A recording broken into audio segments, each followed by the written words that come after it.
Nave 5, ressonância séria, faixa de passagem e largura de banda. Na primeira parte tinha que determinar no circuito qual era o valor da corrente. Para isso é necessário calcular a impedância indutiva e a impedância capacitiva e somar junto com a resistência. XL, que é a impedância indutiva, 2π FL, o resultado deu 20π, ângulo de 90 graus. XC é 1, 2πf sobre o IC, né? Então, temos dois capacitores, 0,2 aqui. Dois capacitores 0,1 dá 0,2 microsfarad e dá 79,6 menos 90. A resistência equivalente é 300, fazor 0 mais 20π, fazor 90 mais 79,6, fazor menos 90. Eles somados dá 300,47. Com essa resistência, calcula-se a corrente que deu 9,97, fazor 0,32 graus. mA/pico. O valor medido foi 9,05. Atribuo essa diferença por conta de um capacitor que provavelmente está com defeito nos meus capacitores. Nessa parte é medido os valores da corrente para R do potenciômetro igual a 330 e igual a 100. Foi substituído o potenciômetro por esses resistores, dois valores diferentes. E foi mantendo a frequência, mantendo a tensão e só alterando, na verdade, foi mantendo a tensão e a resistência, alterando a frequência. Tanto para os dois casos, R330 e R igual a 100, a corrente foi aumentando conforme a frequência aumentava até o ponto de 14 kHz. A partir daqui, a corrente diminuiu. Então, o pico de corrente foi dado em 14 kHz. Por que esse fenômeno acontece? Por que a corrente aumenta? Bom, com o aumento da frequência, vai se alterando os valores de impedância indutiva e capacitiva. E isso faz com que a tensão que caia sobre o resistor altere na mesma proporção. Desta forma, a corrente do circuito vai se alterando. O valor de máxima corrente deu 14 kHz, é o ponto de ressonância, onde a impedância capacitiva e indutiva elas são iguais em módulo, somadas como uma tem fazor menos 90, outra tem fazor 90, elas se anulam e sobra só a resistência, sobra só a impedância resistiva. Aí nesse caso a corrente é máxima. O valor da frequência de corte calculado, o resultado foi 11,25 kHz, mas o valor que foi medido deu em torno de 14.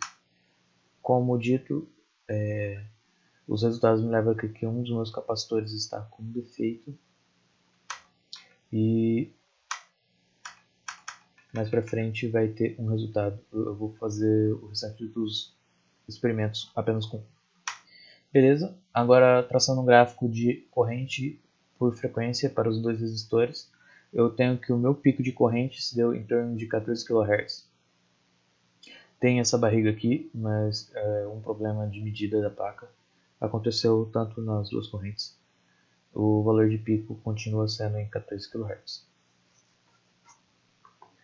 E a frequência de corte está aproximadamente aqui ao redor dos dois. Mas, como o meu gráfico ficou muito diferente desse, é bem difícil determinar onde está o meu 70% da corrente máxima. Esse eu não consegui calcular FA e FB. Agora a resposta em frequência, filtro separador de frequências baixas e altas. Montado o circuito abaixo, só que apenas com um capacitor dessa vez, porque um deles está com defeito, e medida as tensões VRL e VRC. O valor de VRC medido foi 1,54, com fase de menos 64,3 graus, e VRL de 2,23 volts pica-pico, com fase de 21,2. A ressonância natural sem amortecimento desse circuito, agora calculado com apenas um capacitor, dá em 15,92 kHz. Determinando a corrente máxima nos ramos. Bom, a corrente máxima nos ramos, a corrente é determinada pela tensão dividida pela resistência somada. Então temos aqui a tensão dividida por R menos JXL, que é o caso do indutor. E a expressão se dá por V sobre R menos J 2πfL. Para essa corrente ser máxima, como tudo é constante exceto a minha frequência tem que tender a zero. Então, no limite de F tendendo a zero, essa parcela aqui dá zero, e eu fico só com V sobre R igual, e isso me dá a corrente de 30 mA pica-pico. Semelhante para o capacitor, a resistência, a corrente é calculada com V dividido por R mais JXC, o XC é 1 sobre 2πfC, e a corrente se dá por V dividido por R mais J sobre 2πfC. Novamente, como tudo aqui é constante, exceto a frequência, para essa corrente ser máxima, esta parcela aqui, esse parênteses aqui, precisa ser zero. E para esse parênteses ser zero, esse F tem que tender ao infinito. Logo, a corrente máxima no capacitor acontece em frequência tendendo ao infinito, que é tem o valor de 30 mA pica-pico. E aqui são as expressões analíticas, que é só substituir os valores do circuito nas expressões anteriores. E levantando a resposta em frequência desse circuito, de 1 até 20 kHz, o valor onde a tensão no resistor do indutor e do resistor do capacitor se coincidem é entre 14 e 15 kHz. A frequência de ressonância está entre esses dois valores. E aqui o gráfico em escala logarítmica mostrando o plot daqueles dados anteriores. E onde a curva da tensão por frequência se cruzam é o ponto da frequência de ressonância do circuito.